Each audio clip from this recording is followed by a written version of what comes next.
with you all. I am Maggie Montgomery. I'm with Isop, and I am our Student Services Officer for programs in the Americas and Southern Europe. So if you're applying to programs in Canada, Latin America, Spain, Italy, Greece, and Malta, you may have worked with me. And I am going to share with you today how to submit an Isop application, some strategies for a competitive application, and then who to contact for questions about your app. All right. So first of all, what is Isop? We're a nonprofit organization that works to break down barriers to studying abroad. And our mission is that you live like a local, so that wherever you are in the world, you have an immersive and authentic experience where you are living and studying amongst locals and really seeing and experiencing life in that part of the world. Our promise to you. So Isop students have health insurance while you're on program and 24/7 emergency support services through your Isop Student Services Officer and additional support. There's on-site health facilities and support at your host university. And then we also have our travel advisory policy to ensure that you can make alternate arrangements should anything come up, because we understand that this is a particularly interesting time to be studying abroad. So you may be familiar with this already, but Isop has two types of programs. We have Isop Direct and Isop Exchange. Now on Isop Direct, you pay a specific program fee and your placement is guaranteed so long as you meet the program's requirements. On Isop Exchange, you'll pay SDSU tuition, housing, and meals and receive those benefits at your host university. But it is a true exchange program, so the number of spots at each university around the world are determined by the number of students who leave that university. So you can, on your application, include up to 10 sites in your ranked preference, and your placement will depend upon your academic needs and the space available at each of those universities. So we're going to run really quickly how to start an application, but through this section. So the first thing is to log in at isep.org. And then if you've been there before, you'll just log back in, or you can sign up and create an account.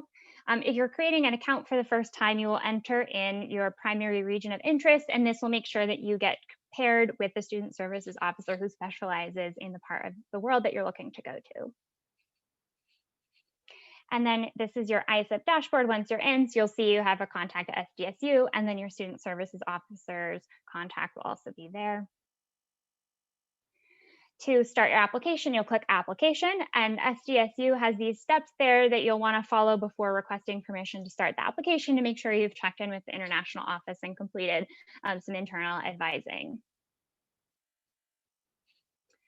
Then once your request has been approved, you'll click Edit Your Application, and on this page you can also see the remaining steps to complete before you're ready to submit. So how do you add programs to your application? Now I'll run through the different tabs. So to start a program list, you can use our program finder to search for programs to add, and we have a YouTube video. I can share these slides with you after. You can use our program finder to search by field of study, location, different parameters around the world to find different programs that might work well for you. And then once you've found one that you'd like to add, you click on it. On the program page, you'll find the programs, and then you'll be able to add it to your application by selecting your term of interest and hit Add to Application. Or you can save it for later, which is sort of like if you're doing online shopping and you like something and you're not ready to add it to your cart, but you do want to save it for later. So the next tab in the application is the Academics tab. This is where you will list out all of the fields of study where you hope to take courses at your host university, and as well as the language of instruction if you're going to a university that offers coursework, maybe in English and the local language. So this step doesn't need to be, it's not exhaustive necessarily. You can change if there's something that you don't include at this point, but this is just kind of a check for you to make sure that the host universities that you're looking at do have the fields of study that you're looking for and in the language that you're looking to study in. Then we have the document section. So first is to upload your transcript. This should be an official transcript, but you can just download it and upload it as a PDF. I know some of you may have transferred to SDSU from another institution. If you have done that, you can upload your second transcript as well from the past institution. I would say this is especially necessary if your courses aren't listed, all the courses that you've taken in the past aren't listed on your SDSU transcript. You definitely want to have a record of that. And then you have your academic reference. So here you'll click the button and you'll be able to input your professor's email address, and it will send them a form to complete with a reference for you. This should be somebody who is familiar with your college level academic performance. So it should be a professor rather than a coach or a boss that you've had, although you can request multiple references if you'd like. And just a note on Isop Direct programs, they don't require an academic reference. It's just Isop Exchange. If you're applying for a program where you'll be taking classes in a foreign language, there will also be a section here to complete a language evaluation. And in the same way, you put in your professor's email address, they'll be sent a form. You might still need to submit this language evaluation if you're looking to study, like in Spain and France, for example, there might be language proficiency requirements, even if you are hoping to take courses in English, just because those universities have determined that students need a certain language level to be able to navigate daily life. And in the case of a language evaluation, you may also be submitting a short writing sample in the target language. And then finally, there is this upload additional documents section in case there's anything else required by the programs you want to upload your resume, anything like that. The next tab is the Eligibility tab. So you'll enter in your academic level while abroad, your GPA. A lot of programs will have a minimum GPA requirement of 2.75, although some allow lower GPAs if you enter in an explanation, and there will be a box there for you to do so. If you submitted a language evaluation, your scores will also populate here, and then you can click that box, click to verify the above qualification, just to make sure that you meet all the requirements for all the programs on your program list. The next tab is the Biography tab. This is where you'll enter in your address, your passport information. Be sure to put in an address where if we needed to mail you materials for your visa, you'll be able to receive mail. And if you don't have your passport yet, that's totally fine. You just put no. And then as soon as you receive it, if you're renewing it right now or getting one for the first time, then when you do get it, take a picture of that photo page and you can email it to your student services officer and we'll upload it into your application. So no worries if you don't have it right now. And then in the other section, you'll put in any special needs. This is really helpful for us when we're making your placement to make sure that we place you at a site that will be able to accommodate anything that you might need in particular. So examples of what might go here are if you receive extra time on exams at SDSU, and this is something that we should consider when placing at your host university. If there's any mental health needs or other medical needs, anything at all. Some students will put in their dietary restrictions, just any information you think we should know so that we can make a placement that's right for you. Then once your application is ready to submit, you'll submit it. It will first go to your international office for their approval, and then it will come back to you to pay the application fee and finalize submission. So it's a two-step process. And then you make the payment in this invoices and payment tab. Any future payments to Isop will also all live right in here. All right, strategies for a competitive exchange application. We had the question a lot, like, how do I make my application more competitive to make sure that I get like the site that I really want? There are chances of placement listed for each university. So what this indicates is generally how many spots are available at that university, and do most students who request that, are they able to get a spot at that university? On Isop Exchange, we can't guarantee specific placements. So the best thing to do is have a really flexible application, list at least 3 to 5 programs that you'd be really excited to attend, because we might place you at any university that you list on your program list. And you can list up to 10 programs per term. And we recommend having at least 1 to 2 programs with good or better chances of placement, just to make sure that we have a lot of options for you and we can get you a placement that you're really excited about. So some tips: diversify your program list in terms of the chances of placement.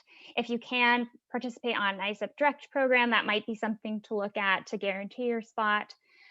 Make sure that you're looking at the course description section of each program page to see the classes that are offered at the university. Make sure it's a good fit for you. Talk to your Isop home coordinators at SDSU about maybe applying to financial aid. Most financial aid can be applied to ISEP exchange programs. Some can also be applied to ISEP Direct, but just check on your specific case. And you can always save programs for later if you are still thinking about them, want to learn a little more before you add to your app. I also wanted to let you know that ISEP has a number of scholarship opportunities, ISEP Community Scholarship and Founders Fellowship. So I definitely encourage you to apply for these. Application deadline for these is going to be March 15th. We also have the Anetakade Scholarship for any students going to a destination where they speak French or German.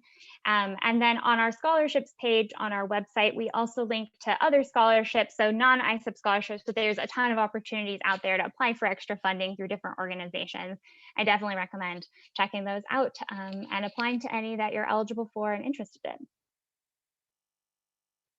Another note on the scholarships is that there is an email listed in each of these descriptions, that we have a dedicated scholarships team, and my colleague Michael will help advise on the scholarship application. So if you have any questions at how to build a really competitive scholarship application, Michael is there to help you, and I definitely recommend using that resource. All right, who to contact for application help? So this, as your team of student services officers, I work with the Americas and Southern Europe, but my colleagues Jolene, Joey, and Heather work with other parts of the world. And so if your programs are in any of their regions, they're there to help you with your application, and will also be one of your ISEP contacts while you're on program in the fall. So we're here to help you out. All right, so that concludes my presentation, and now it's Q&A session. So if you guys have any questions at all for me about the ISEP application, I can answer those for you, or at least point you in the right direction. So Letty, I might hand it back over to you. Hi, I have a question. Yeah, hello. Hi, so for the, I think this applies for most of the applications, but there's a priority deadline and then just a regular application deadline. So do you think you could just kind of explain the difference, and does submitting to the priority deadline make me more applicable, or just kind of what that's all about? Yes, that's a great question. So ISEP's priority deadline is March 1st. This is most important when it comes to those ISEP exchange programs, because those are working with a limited amount of exchange space. So after March 1st, we will have the applications in, both your application and from all of the students around the world. And so we'll know how many spots are available at each university, and we'll make a first round of placements. So this means that really more competitive locations will all fill up in that first round of placements. So if you submit an exchange application after that deadline, we will still have spots available somewhere in the world. You might need to be a little bit more flexible on destination in that case. ISEP Direct programs have different deadlines because they're not working on the same exchange space. It's a little bit more flexible, so their deadlines might be a little bit later, and the deadlines more coincide with like when you need to kind of get going on visas and other things like that. So those are listed on each of the program pages. When you select the term, it will say underneath it when the deadline is for those.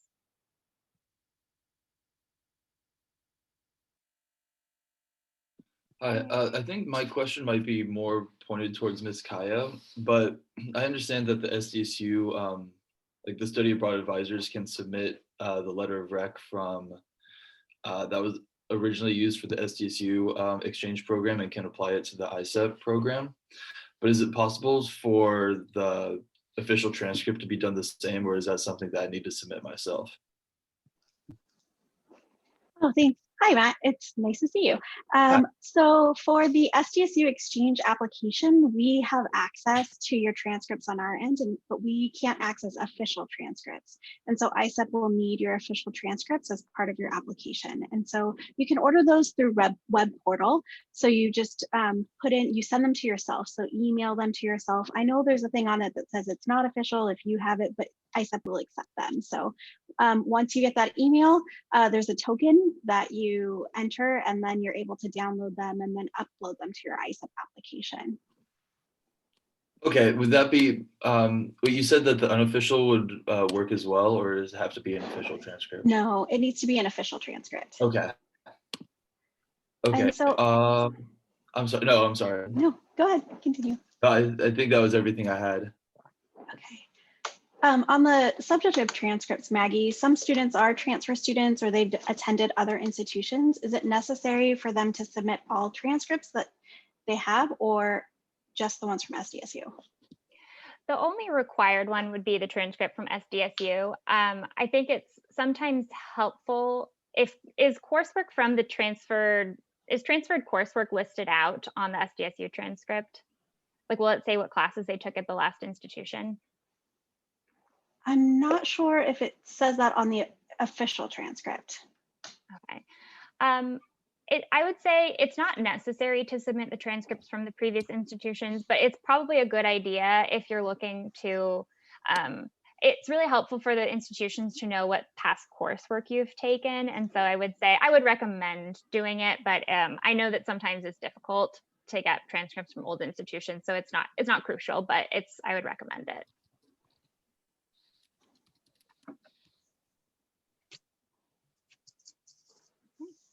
Any other questions?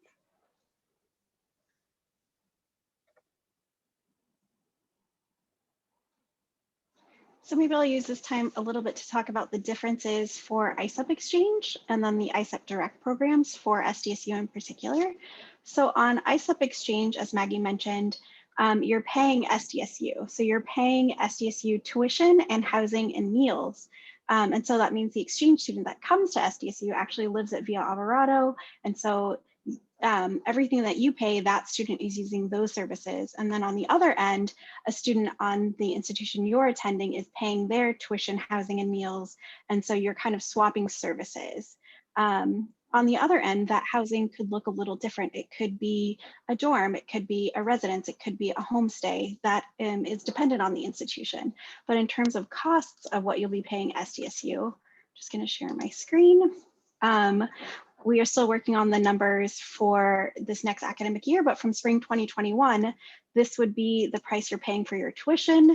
And then this is housing and meals. And then there's a mandatory insurance. And so this is roughly what you would be, paying SDSU on an exchange program. So this means no matter where you go in the world, you're paying the same price because you're paying SDSU. And then here are some of the estimated costs. For Isop, there is the $100 application fee that's non-refundable. There's a placement fee, and then they have health insurance. And so on this kind of program, you can use all financial aid. So any California state aid or any federal aid, you don't need to do any extra work to get your aid released. It's all built into the process. And on this kind of program, you can take any kind of course. So if you find a course that would fulfill a lower division or an upper division general education explorations course, or major courses or minor courses, so you can take potentially any kind of course to help you progress towards graduation. For Isop Direct, it's a little bit different for SDSU's policies. So you would not be able to use any kind of California state aid. So no Cal grants, no middle class scholarships, but you could use federal financial aid and federal loans. So if you receive the Pell Grant or you have federal loans, you can use those on this kind of program. So that's one huge difference. The program cost is going to be dependent on the location. So Isop Direct is like you're directly paying Isop. So your cost is going to vary. So tuition will always be part of it. Sometimes housing is required, sometimes it's not. Sometimes there's a meal plan, sometimes it's not. But all of that information is on the individual Isop website. And then the other difference for academics is that you could take lower division general education. So if you have foundations that you need to complete, you can take those. You can take courses towards your major. You can take courses towards your minor. However, you cannot take any courses towards your upper division general education explorations. So if you just want to, you have to be a little more mindful planning out the courses you're planning on taking because you just can't take those particular ones.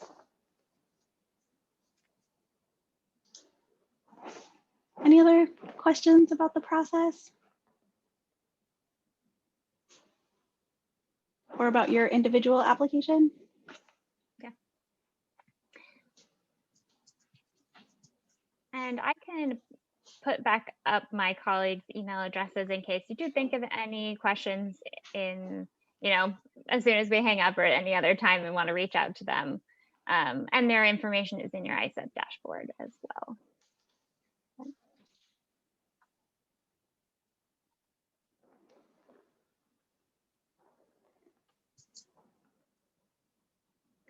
Would you mind mentioning a little bit about after they submit the application, Maggie, like the timeline to hear back? Yes, thank you. That's a great question. So the priority deadline will be March 1st. After that deadline, we'll have everybody's application. We'll make our first round of placements. That will probably take 3 weeks or so. So we hope to get back to you in mid to late March with news of your placement. The next step after that is that you submit a course list to your host university. So you will go to wherever you've been placed, you'll take a look at their courses. We'll have you generally you pick a little bit more than a full course list, maybe 5 to 8 courses, just to let your host university know what you're hoping to take while you're abroad. So then your host university will receive your Isop application and your course list. They'll verify that your app looks good, that they'll be able to offer you a full course load of courses that you hope to take, and they confirm your placement. So that will be within a couple of weeks of you receiving your placement. So probably like by late April, it'll get confirmed. Then it will come back to you and you will accept your placement. So you'll get a little bit more detail about like your housing and your meals, other details of your program. And then to accept your program, you pay that placement fee and then you're good to go. And then you get started on other processes like enrolling at your host university, getting to work on your visa and other things like that.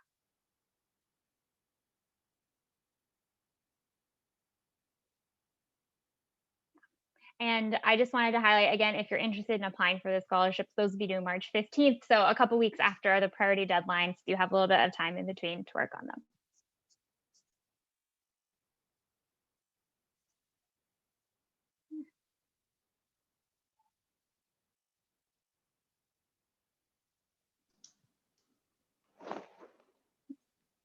So just curious about everyone who's in the room. Have you already chosen your programs that you're planning on applying to? What's your top choice? If you want to drop it in the chat just to kind of. I see there's a question from Amy. Which housing and meal price will you be charged since SDSU has so many? So it is a flat rate for meals. We're working with housing to finalize those numbers for the next academic year, but last spring it was $2,000 for meals, and then the housing price is based on Via Alvarado. So if I pull this shared, can I share my screen? Oh yeah, let me stop. Yeah. So here, when I pull this back up, so this is the housing cost that was Via Alvarado for last semester, and then this is the meal cost. So for Isop Exchange, for tuition, you're billed your tuition how you normally pay your tuition. So it's on that timeline. So whenever your tuition payment is due to SDSU, as if you were taking classes at SDSU, that's when it's due. Housing and meals are billed separately. They're billed in your CashNet portal, your student account services portal, and they're billed as one lump sum. And that usually is billed about a month before you actually start.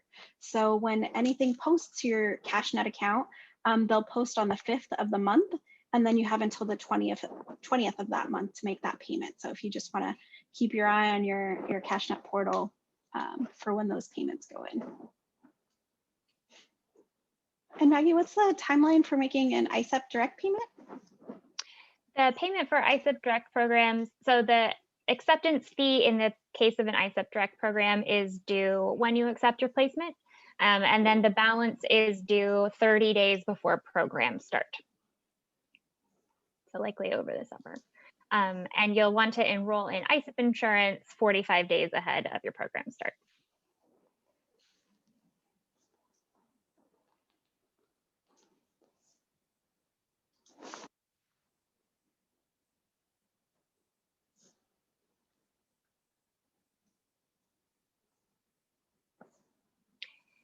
Yeah. And also on Isop Exchange, Letty sort of touched on this, but the housing and meals that you receive might be different than they are at SDSU's. Like she says, what you're paying for essentially is for the inbound students. So housing and meals looks different around the world. So it might not be the same, but it's definitely equitable. So it might be that you receive a stipend and you get an apartment and pay for meals by yourself. It might be that you have a residence hall and a meal plan just the same as you might in the United States. So it looks different, but your housing and 19 to 20 meals per week are covered on Isop Exchange.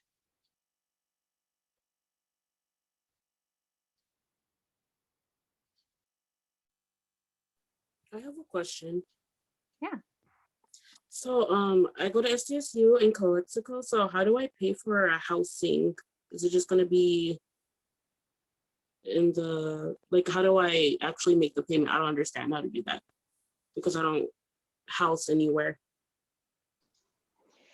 So for Isop Exchange, you would be charged the housing, the SDSU housing. So Exchange is kind of like you're swapping everything. So even though you don't normally live on campus housing at SDSU, you'll need housing when you're abroad. So you are paying for the housing for the student that comes to SDSU, and that's based on the Via Alvarado price.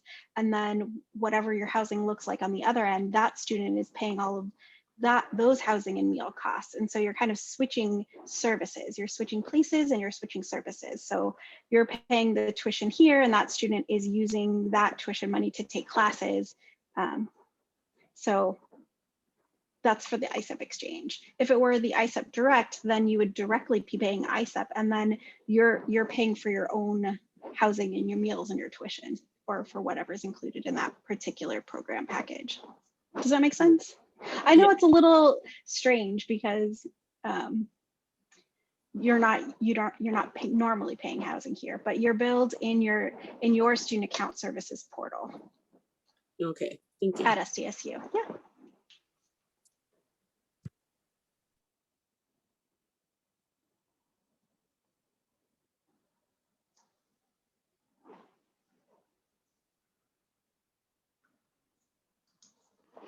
Anything else? Yeah, anyone just getting started on the app, or maybe you've already submitted and you're just trying to find out what comes next?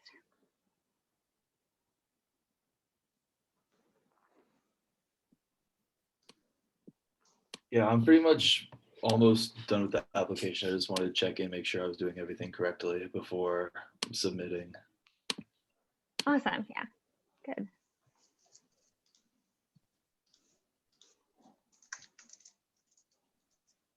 I just made my portal yesterday, so I'm going to be starting the application process, but it says I need to meet with the advisor first. Perfect. And so also something else to touch on is there's two separate portals that you're going to be working in. So Aztecs Abroad is our database. So you'll always have something in Aztecs Abroad. And so if you're doing an Isop application, that's like a tracking application so that we know what you're doing, and all of this process is designed for you to complete all the steps for SDSU for your international experience. It's how you get credit for classes, how you know SDSU's policies and procedures. And so we're not actually accepting you into the program. We're just helping you do everything at SDSU for your experience. And so when you're in the Isop portal, that's your actual application into the program. And so Isop staff is working with you to actually for your experience when you go abroad, or if you're taking a virtual program. And so you're going to kind of be working in two different portals. And so sometimes it might feel like you're doing things over and over again, but it's really, we need to know some certain things, and then Isop needs to know some certain things, and we just got to do it. So yeah. Yeah, you might end up submitting the same information again to your host university, but we just all are on the same page. Okay, thanks, Matt. Anisha, as a question about the application for language proficiency section, what document do I submit if I'm a native speaker? Perfect.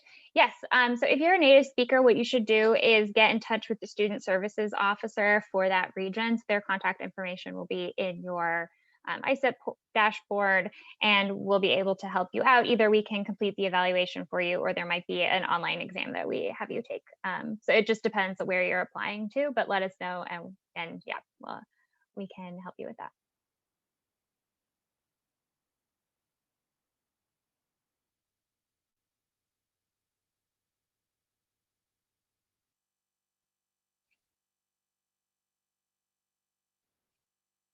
Yeah, thank you.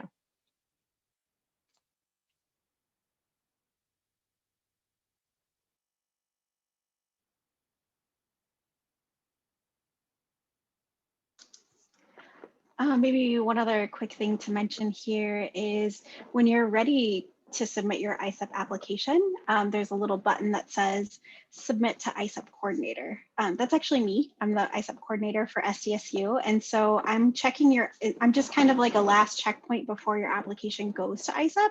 And so I'm checking things like, is it a good academic match for you? Do you have your official transcripts in there? Is your application ready to be reviewed? So if there are any edits that need to be made, I will bounce your application back to you and I will send you an email outlining what needs to be looked at and edited. And then you would just submit it again, take a look at it, and then I can go ahead and submit that to Isop. Once that happens, that's when your $100 application fee is due. So you're not going to pay until it's ready to go to Isop. So thinking about that timeline, and with the exchange deadline being March 1st as a Monday, to be considered a full applicant, you want to have paid your application fee. So you want to have gotten through the process completely and made that payment for Isop to view you as a priority applicant. So this is really important, especially if you're looking at a competitive program. So you want to make sure you have made your application fee payment before March 1st. So just keep that in mind. Yeah, that's a great point.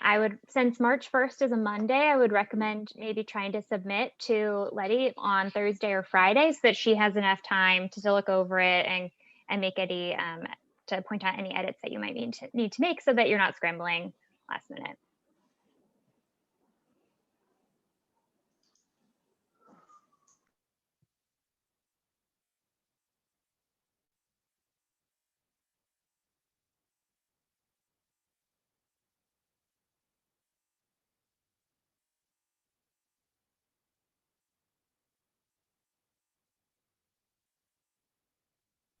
So I'm able to meet with an advisor today, like by walk-in?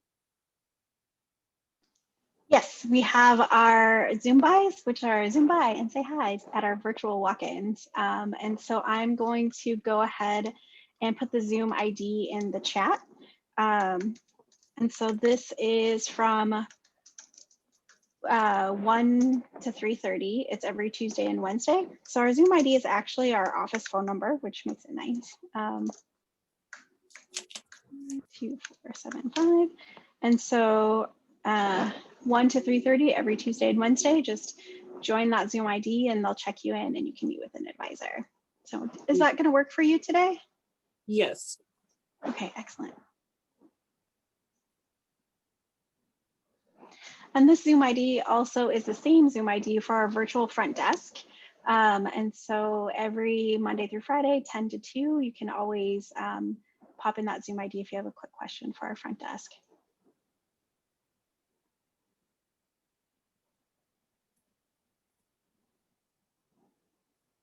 Thank you. Sure. So I'm actually just going to stop the recording because it looks like we've gotten through the bulk of the questions and we can just